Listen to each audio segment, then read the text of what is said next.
নমস্কাৰ শ্ৰদ্ধেয় ৰাইজ কেইটামান কথা ৰাইজৰ আগত মুকলি কৰি দিয়াৰ কাৰণে কথা কোৱাৰ কাৰণে আহিলো যোৱা কিছুদিন ধৰি আমাৰ মৰমৰ জুবিনৰ ঘটনাটোৰ পাছত চাৰিপিনে বিৰাট ৰাইজ দুখত নিয়মান হৈছে আমাৰো কাৰণে আমাৰ বুকুৰ আপোন মোৰ অতি একেলগৰ ফিলছফাৰ ফ্ৰেণ্ড গাইড মানুহজনৰ ঢুকোৱাৰ পাছত আমি খুব নিয়মান অৱস্থাত আছো আৰু কিছুমান কথা ক'বলৈ ওলাই আহিছো কাৰণ ইমান বেছি ভুৱা কিছুমান কেম্পেইন হোৱাৰ কাৰণে আমি কথাখিনি ক'ব চেষ্টা কৰিছো শ্ৰদ্ধেয় ৰাইজ মই গুৱাহাটীলৈ যোৱাৰ কথা আছিলে আজি কিন্তু ইমানেই বেছি মোলৈ মেছেজ আহিছে আহিলে মাৰিম কাটিম প্ৰায় কেইবা হাজাৰ মেছেজ আহিছে যে গুৱাহাটীলৈ গ'লে কাটিম বুলি সেই প্ৰেক্ষাপটত যাব পৰা নাই সেই সময়ত খুব মন আছিলে গৰিমাৰ ওচৰত থিয় দিয়া মোৰ পৰিয়ালৰ নিচিনা মোৰ ভগ্নী গৰিমা বা দলটোৰ লগত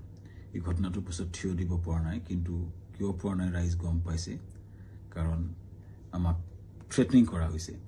কিন্তু আচলতে জুবিন গাৰ্গক মৃত্যুত আমি দুখী নেকি এই কথাখিনি খুব কিছুদিন ধৰি ছ'চিয়েল মিডিয়াত কিছুমান ব্যক্তিয়ে টিআৰপিৰ আশাত মামাকে দুখী সজাই কেংগেৰু কাউট পাতি যে নিজৰ ডিক্ৰী দিলে কিন্তু আচলতে কথাটো কি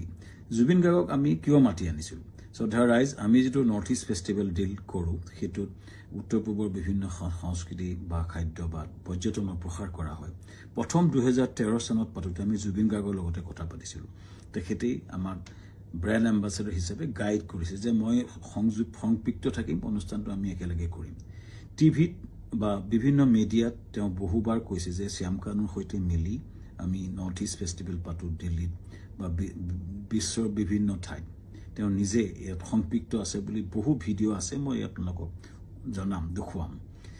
এই ব্যক্তিজন আমি যেতিয়া বাহিৰত অনুষ্ঠান য'তে কৰোঁ আমি তেখেতৰ পৰা আলোচনা কৰোঁ আৰু যিহেতু আমাৰ ব্ৰাণ্ড এম্বাছাডৰ আৰু যেতিয়া আমি বিদেশত কৰিলোঁ দুইবাৰে তেওঁ বেংককত গৈছিলে আৰু এইবাৰো যেতিয়া আমি ছিংগাপুৰত কৰিবলৈ গ'লোঁ তেখেতক আমি ক'লোঁ যে ছিংগাপুৰত কৰিব বিচাৰিছোঁ চ' আমি ক'লোঁ এনেকৈ কৰিব আমাৰ গোটেই প্ৰগ্ৰেমটো এনেকুৱা হ'ব তেখেতক ক'লোঁ যে তুমি যাবা নেকি তেখেতে ক'লে যাম মই যাম মোৰ লগত মোৰ ভাতৃ সন্দীপনক লৈ যাম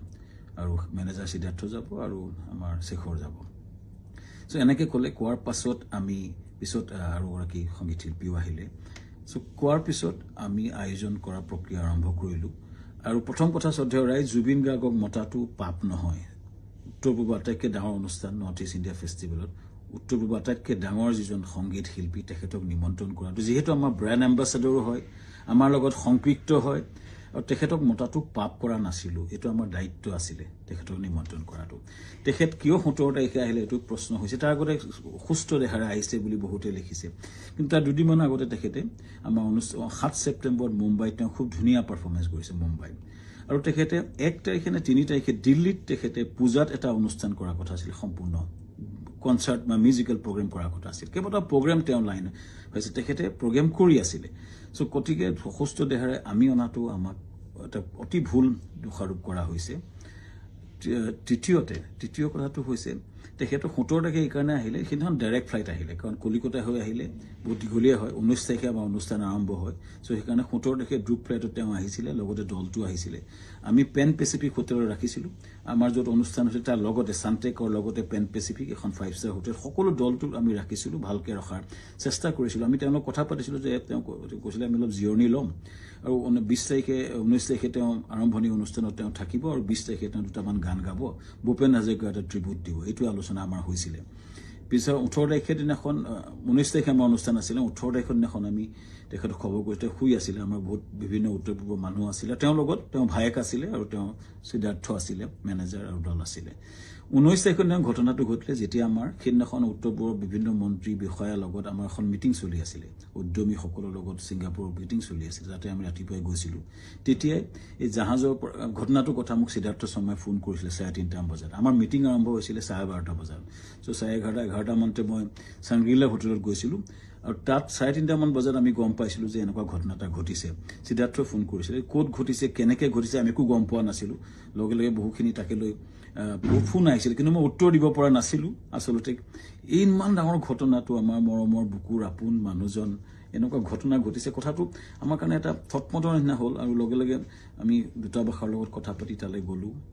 আৰু ঘটনাটো হ'ল আৰু এই ঘটনাটোৱে সকলোকে মুখৰে মাত নাইকিয়া কৰিলে আৰু গম পাই লগে আমাৰ অনুষ্ঠানটো বাতিল কৰা বুলি আমাৰ হাই কমিছনে নিজস্বভাৱে ঘোষণা কৰিলে আৰু অনুষ্ঠান তাতে বাতিল কৰা হ'ল তাৰ পিছতো কোনোবাই উলিয়াইছে আমি প্ৰগ্ৰেম কৰি আছিলোঁ বুলি কিন্তু আচলতে আমাৰ ভাৰতৰ ৰাষ্ট্ৰদূতে এইটো ডিক্লেয়াৰ কৰিছিলে অনুষ্ঠানটো সম্পূৰ্ণ বাতিল কৰা হৈছিলে আৰু সেইটো পিছতো আমি টিমটোৰ লগত লাগি কেনেকৈ আমাৰ পাৰ্থিৱ শৰীৰটো গুৱাহাটীলৈ পঠাব পাৰি তাৰ লগত মই কাম কৰিছিলোঁ সিদ্ধাৰ্থ লগত আমাৰ মৰ্গত আমাকে যাবলৈ দিয়া হৈছিলে সিদ্ধাৰ্থ আৰু সন্দীপন শেখৰৰ লগত আৰু তাৰপিছতে কেম্পেইনটা আৰম্ভ হ'ল আমাৰ বিপক্ষে সেইদিনা মই কৈ আছিলোঁ যে মৰ্গলৈ যাওঁ বুলি কোনোবাই সেইটো মদ খাবলৈ যাওঁ বুলি এটা কেম্পেইন কৰিলে কোনোবাই ক'লে যে শ্যামকান্ত মহন্তক মানে ধৰি হত্যা কৰিব লাগে এনেকুৱা ধৰণৰ কেম্পেইন আৰম্ভ হ'ল আৰু এটা ভয়ানক আমাৰ বিপক্ষে এটা কেম্পেইন শ্ৰদ্ধা ৰাইজ এটাই মই ক'ব খুজিছোঁ যে আমি গোটেই প্ৰক্ৰিয়াটোত কোনো পধ্যে জড়িত নাছিলোঁ য'ত ঘটনা ঘটিছিলে তাত 12-13জন মান অসমীয়া সমাজৰ লোক আছিলে আৰু বিভিন্ন দলটো আছিলে যেতিয়া ঘটনাটো ঘটিছিল তাৰ বহু দূৰত আমি আছিলোঁ আমাৰ দলটো বহু দূৰত আছিলে চ' আমাক দোষাৰোপ কৰি এই প্ৰক্ৰিয়াটো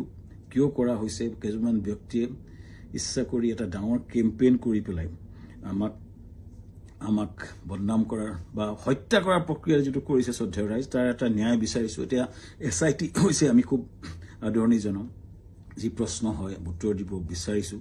কাৰণ আমাৰ ফালৰ পৰা আমি ক'বলগীয়া কথাখিনি আমি ক'ম